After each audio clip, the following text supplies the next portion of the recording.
Kawasan pinggiran Jakarta Timur selalu punya cerita, tapi tidak ada yang seaneh warung bakso Pak Kumis. Warung itu berdiri di bawah pohon beringin tua yang akarnya melilit hingga ke trotoar. Meski tempatnya pengap, pencahayaannya remang-remang dan aromanya terkadang bercampur dengan bau selokan.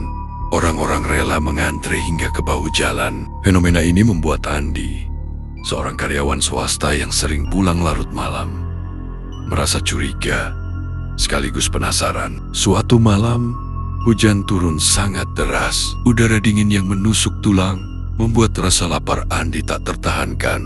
Temannya, Budi, yang sudah menjadi pelanggan setia warung itu, terus-menerus memuji rasa kuahnya. "Andi, lu kalau belum nyobain kuahnya, lu belum hidup. Rasanya itu beda.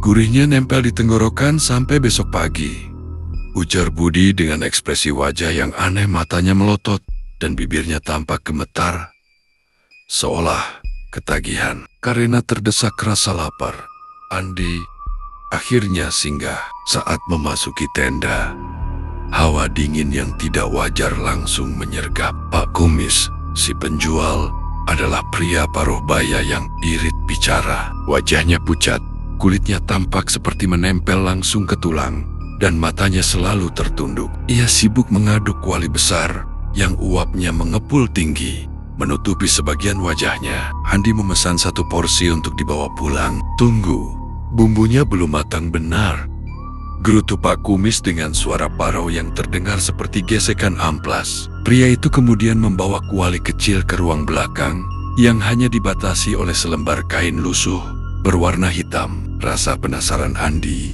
memuncak. Saat Pak Kumis masuk ke dalam, Andi berpura-pura mencari tisu dan mendekati kain pembatas itu. Melalui celah kecil yang tersingkap, jantung Andi seakan berhenti berdetak. Di dalam ruangan yang gelap dan hanya diterangi 1 lilin merah, ia melihat Pak Kumis berdiri mematung di samping kuali.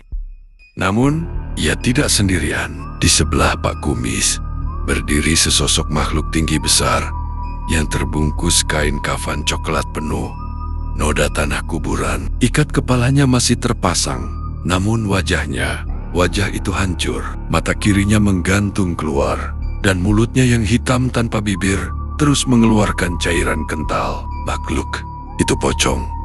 Penglaris mencondongkan badannya yang kaku ke arah kuali. Dengan suara erangan yang memilukan, makhluk itu meludahkan cairan hijau kehitaman tepat ke dalam kuah bakso yang sedang diaduk.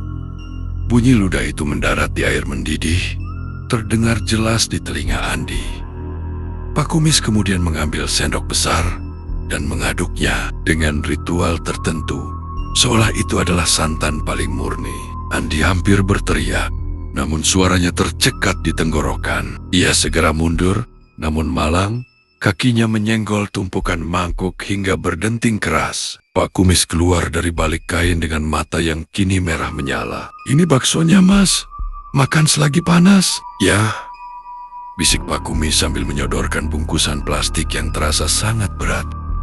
Andi tidak berani menolak. Ia mengambil bungkusan itu, membayar dengan tangan gemetar, dan lari menembus hujan. Sesampainya di rumah, ia langsung membuang bungkusan itu ke tempat sampah di luar. Namun, keesokan harinya, ia menemukan plastik bakso itu sudah berada di atas meja makannya, dalam keadaan terbuka dan aromanya memenuhi seluruh ruangan. Bau busuk yang menyengat, namun entah mengapa terasa mengundang selera. Teror itu tidak berhenti di sana. Budi, temannya yang sering makan di sana, jatuh sakit seminggu kemudian. Tubuhnya menyusut drastis, dan setiap kali ia berbicara, lalat-lalat hijau keluar dari mulutnya. Budi terus berteriak meminta kuah Pak Kumis, hingga akhirnya ia menghembuskan napas terakhir dengan kondisi lidah yang menghitam. Warung itu kini sudah rata dengan tanah setelah warga yang curiga melakukan penggerebekan